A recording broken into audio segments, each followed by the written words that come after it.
They'd seen murder before, homicide scenes, blood, grief, secrets. It all came with the badge. But what they walked into that rainy March morning was something else entirely. The lights were still on. The door wasn't forced. But the things they found inside that house, it broke something in even the most hardened detective. A young woman, folded neatly like a child's blanket, her face carefully wiped clean, a Bible open to a specific page, and on the wall written in something, read just one word: obedience. This wasn't just a murder, it was a message, and it took police months to decode what it truly meant. Her name was Allison Grant, 24 years old, pre-med student at Lakeview College, known for her quiet kindness and perfect grades. She worked weekends at the campus bookstore. Everyone described her the same way: smart, sweet, safe. On March 8, 2022, Allison texted her roommate that she was stopping by her old babysitting family's house, the Morells family, just a few blocks from campus. She never came back. By morning, her phone had gone silent. By evening, a missing person alert went out. And by the third day, someone found her body. It wasn't dumped. It wasn't hidden. It was placed almost reverently in the nursery of the Morells home. Except the Morells family, they were out of town for the week. When officers entered the house, nothing looked ransacked. No sign of forced entry. No blood splatter. No broken windows. But inside the nursery where Allison once babysat, as a teenager, lay her lifeless body, dressed in white, her hands placed gently on her chest. Her wrists showed no signs of struggle. The only wound, a precise incision along the neck, almost surgical. Next to her body sat a cup of chamomile tea, still warm, and the baby monitor, which hadn't been used in years, was turned on softly, playing classical music. On the wall, the word obedience, smeared in what they first thought was lipstick. It wasn't. Detectives pulled surveillance from every home nearby. Nothing. No one seen entering or exiting the property. No car spotted idling. It was as if the killer walked in through air. They questioned everyone Allison had been in contact with: professors, ex-boyfriends, co-workers. Nothing stood out until they interviewed Dr. Miles Carter, a former child psychologist who once lived next door to the Morells family. He was retired, polite, cooperative, but a background check showed something odd. He'd been quietly removed from the faculty of a children's hospital for inappropriate psychological practices. In his journals, which police later found stashed in his basement, there were references to purity rituals, obedient angels, and the belief that those who guide children must remain untouched by sin. And in one entry, dated just weeks before Allison's death, he wrote, "The girl returns, unknowing, unclean, but she can be restored. I will help her obey." Digging deeper, detectives uncovered a disturbing connection. When Allison was 13, she was briefly in therapy with Dr. Carter following the death of her younger brother. Her parents had enrolled her in a grief support group led by Carter after she began sleepwalking and exhibiting fear of enclosed spaces. Back then, she had once told a school counselor that Dr. Carter prays over me while I sleep, but nothing ever came of the report. No charges, no follow-up. Now, nearly a decade later, she ends up dead in a house he used to live next to. With the scene staged like a twisted ritual, police arrested Carter, but he didn't confess. Instead, during questioning, he said this: "Allison was broken. I just helped her become whole again. Sometimes, healing requires silence and blood." The trial was short but not clean. Carter's defense team claimed he suffered from dissociative delusions and framed his actions as religiously induced psychosis. But the prosecution had a journal, a motive, a victim whose trauma had been buried by years of silence. In court, Allison's father spoke just one sentence: "He didn't just kill my daughter, he rewrote her pain into his fantasy." The jury found Carter guilty of first-degree murder. He was sentenced to life without parole. But to this day, Carter maintains he helped Allison. He calls her his angel. After the trial, more women came forward, former patients of Carter, each with similar stories: night prayers, touch masked as healing, therapy sessions that blurred into ritual, A foundation in Allison's name now funds therapy for survivors of psychological abuse. Every year on March 8th, Lakeview College rings a single bell at noon once for every year Allison should have lived. But even now, some detectives won't talk about the case. Not because they don't remember it, but because they do. They remember the way the house smelled, the silence, the music, the tea, and the single word on the wall. During the search of Dr. Carter's home, police confiscated 9 handwritten journals. Only one was admitted during Allison's trial. The rest, sealed for ongoing investigation. Now, with pressure from victims' families, the remaining journals were unsealed. Inside, investigators found session logs with patient nicknames like Wren, Lamb, and unspoken references to rituals involving cleansing silence and obedient sleep. Drawings of children sleeping positioned exactly like Allison had been found. On entry dated July 2011 read, Wren is responding well. No longer speaks during prayer. Progress. Police cross-referenced Carter's patient records. Wren, her real name was Kendra Lewis, now 26, living in Ohio. When they reached out, she broke down and agreed to speak. Kendra was just 14 when she was referred to Dr. Carter after witnessing her parents' violent divorce. She remembered his office clearly, the warm lighting, the stuffed animals, the smell of peppermint oil. At first, Carter made her feel safe. Then came the rules. She could only speak in sessions if he allowed it. She had to keep her shoes off to connect with her inner child, and eventually, she had to lie down. Every session, Kendra remembered waking up groggy, not sure when she'd fallen asleep. She told her mom once that, Dr. Carter makes me dream weird things, but her mother dismissed it, said therapy was uncomfortable sometimes. Kendra never returned after she turned 15, but she never forgot. When she saw Allison Grant's face on the news, she vomited, and when detectives showed her the journal, the name Wren, she collapsed. Kendra wasn't alone. After her story aired on a local station, 11 other former patients came forward.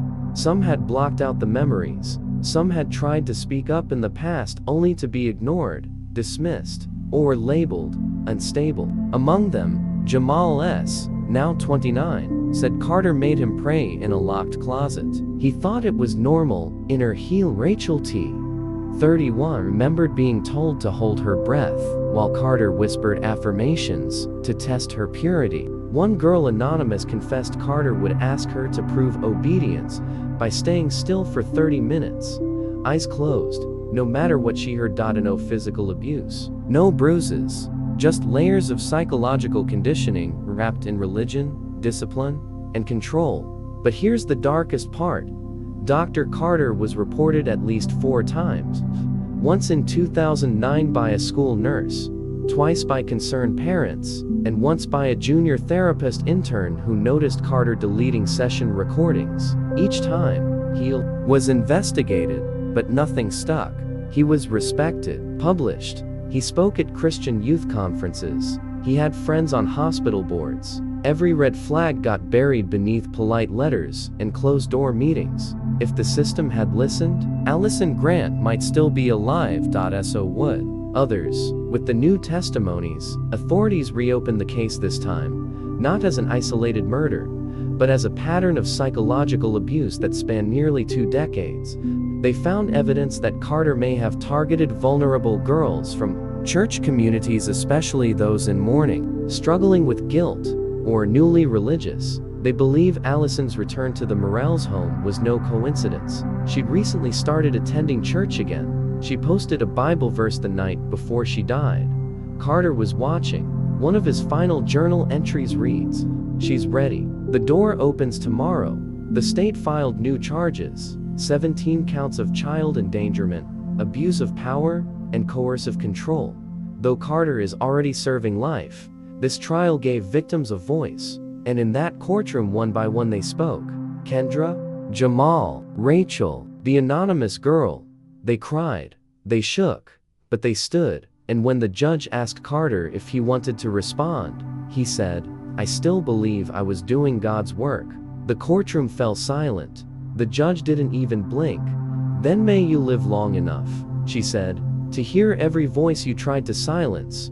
Born in 1973 in rural Indiana, Miles Carter was the second of 4 children in a household ruled by religious extremism. His father, Reverend Ezekiel Carter, was a traveling preacher with a reputation for fire and brimstone sermons. His mother, Margaret Carter, was once a Catholic nun until she left the church to marry Ezekiel. Locals said she barely spoke above a whisper. Family rules were strict. No mirrors allowed in the house. No music, unless it was hymns. No fiction, no television, and no crying. Neighbors recall seeing the Carter children standing in rows outside, eyes closed, reciting scripture for hours, punished if they moved. At age 9, Miles was sent to a private religious obedience school in upstate Michigan, called the Order of Cleansing Silence. Records from the facility, which has since been shut down, describe the camp as a behavioral reset center for defiant or emotionally troubled youth, but survivors called it something else, a cult. In leaked testimonials, former students say children were forced to remain silent for days, any whisper punished with isolation, made to lie motionless for hours while staff prayed away their sins, monitored during sleep, told that angels were watching their dream zone. Survivor remembered Miles specifically. He was the only one who didn't flinch. He didn't cry. He just stared at you like he was already gone inside. In 1986, when Miles was 13, a neighborhood cat was found dissected behind the Carter home. When asked about it by police, Miles said simply, "I wanted to see if it had a soul." No charges were filed. His father called it curiosity gone too far. But a week later, the family moved. In high school, Miles was described as brilliant but disturbing. He won science fairs, led youth Bible studies, and once submitted a paper titled "Pain as a Form of Purification." A guidance counselor raised concerns. The school found drawings in his locker, children with sewn lips, sleeping figures surrounded by scripture. Again, nothing happened. Miles Carter enrolled in a dual degree program at St. Augustine University, psychology and theology. One professor described him as methodical, charismatic, and unsettling. Roommates said he was obsessively clean. He washed his hands before and after touching a Bible, refused to sleep in bedsheets someone else had folded, once accused a doormate of tainting his spiritual atmosphere by playing secular music. In his thesis, Carter explored the role of obedience rituals in healing fractured child psychology. It included a proposed therapy model involving isolation, sleep reconditioning, and restricted speech. The university passed him. He graduated with honors. After Carter's conviction, a whistleblower released documents from the St. Augustine Office of Student Affairs, including 2 suppressed complaints filed against him. A fellow psych student reported that Carter had manipulated his lab partner into extended trust exercises that involved blindfolding and lying in silence. A chaplain noted Carter had been caught praying over unconscious freshmen at night, claiming it was intercession. Neither complaint led to disciplinary action. Instead, he was quietly referred to a mentorship program with a hospital psychologist, a connection that later led to his employment at Brightwood Children's Center. One of the therapy interns there said he had a way of sounding holy, like everything he did had scripture behind it. You questioned it, and you felt like you were the one in sin. In 1998, Carter's 6-year-old sister, Naomi, drowned in a pond near the family home. Official cause of death, accidental, but whispers say otherwise. The autopsy showed no struggle, no water in the lungs, and Miles was the last person to see her alive. At Naomi's funeral, Miles didn't cry. He stood near the coffin, mouthing scripture.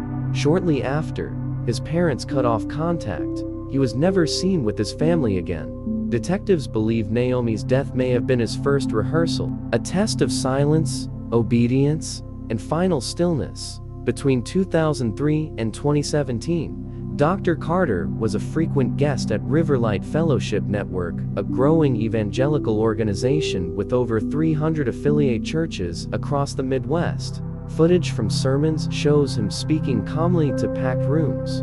Children don't need more freedom. They need clarity, discipline, And love that corrects, not coddles. He was paid handsomely to train youth pastors on restorative behavioral models. His sessions were called Healing Through Obedience. In one internal newsletter from 2014, Riverlight wrote, "Dr. Carter has transformed the lives of countless troubled youth. His work is not just clinical, it's sacred."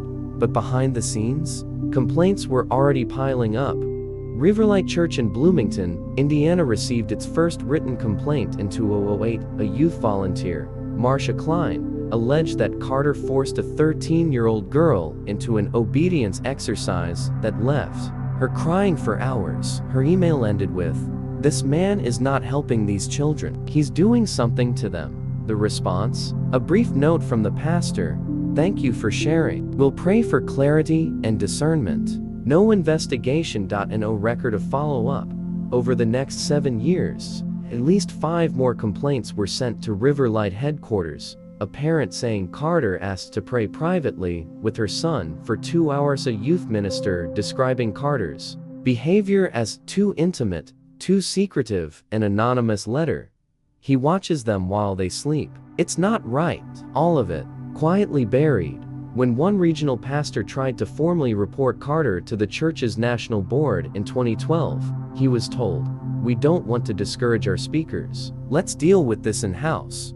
Carter's status only grew. He was invited to join the Evangelical Behavioral Council, a faith-based therapist network with over 1,000 members. They licensed him as a spiritual restoration specialist. No oversight, no psychological board, just a certificate and a platform. Behind closed doors, he used this shield to experiment, and when victims' families tried to speak out, churches threatened them with defamation suits. One mother, who now lives in hiding, told reporters, "They didn't just protect him, they warned us not to destroy his ministry." In 2023, after Carter's conviction, an internal Riverlight memo was leaked by a former board member.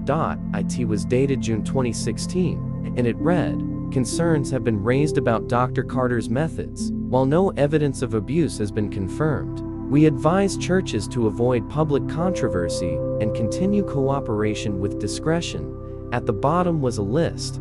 Churches advised to pause Carter events. Next to each one, a checkbox. Only 2 out of 23 were checked. The rest hosted him anyway.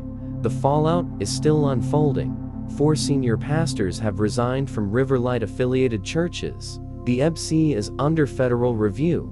Survivors have filed a civil lawsuit against Riverlight for institutional negligence. But perhaps the most damning moment came during a recent deposition. A former church elder admitted, "We thought if we just kept it quiet long enough, the noise would stop."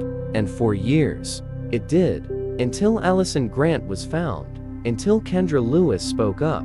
Until the system they thought would protect them finally crumbled. Kendra Lewis, the first survivor to go public, still sees him in her sleep. She's moved twice in the last year. Keeps a nightlight on. Talks to herself when she gets anxious, reminding herself that she's here. She's safe. She's real. In a recent interview, she said, "People think closure means forgetting. For me, closure is learning to live with the ghost." Jamal S. doesn't give interviews anymore, but he wrote one blog post. It was titled, "Silence is a Weapon." He said the worst part wasn't what Carter did, it was how long he got away with it. "Every time I tried to speak, someone handed me a Bible and told me to pray harder." In April 2024, 12 survivors filed a joint civil suit against Riverlight Fellowship Network and the Evangelical Behavioral Council. The suit accuses both institutions of knowingly enabling suppressing formal complaint sentimentation witness and obstructing past investigations. Church has since issued a public apology, but survivors say it came too late and meant nothing without action. In court, a Riverlight lawyer asked one survivor, "What would justice look like to you?" She answered, "Justice? It's not a payout. It's not a headline. It's making sure another girl doesn't walk into that nursery." Despite the convictions, despite the lawsuits, Carter's legacy isn't entirely gone. His old therapy model, rebranded, is still taught in smaller church circles. Some of his followers claim he was framed by liberal media. And the EBC, still running. New name, same faces. Even now, survivors report harassment online, anonymous emails, whispers that they're liars or tools of the devil. One survivor, Rachel T., said it best: he's behind bars, but the mindset that protected him, that's still out here. Justice doesn't always wear a robe. Sometimes, it looks like a woman publishing her story, or a man showing up to therapy every week, or a mother finally believing her daughter. Kendra now runs a foundation, Ren's Voice, named after the code Carter gave her in his journals. It provides free trauma counseling to survivors of spiritual abuse. Jamal works in youth outreach, helping boys learn what consent, softness, and strength actually mean. And Allison, Grant's father, he hasn't spoken to the media since the trial, but once, quietly, he left a note at the courthouse. It read, "She was more than a victim. She was the kindest person I've ever known. That's the story I want told. This was never just about a murder. It was about silence, obedience, power, and the cost of looking away." Dr. Carter built his empire on control, but the people he tried to break, they stood up, they spoke, they endured, and now, they're rebuilding something no monster can touch. Not every scar fades, not every ghost leaves, but there's power in the truth, and the truth is, he didn't win. This is where the story ends, not with his name, but with theirs: Allison, Kendra, Jamal, Rachel, and every other voice that chose to rise instead of stay silent. Because justice doesn't live in courtrooms. It lives in truth, and it lives in those who survive. Please don't forget to subscribe, like, share, and drop comment below.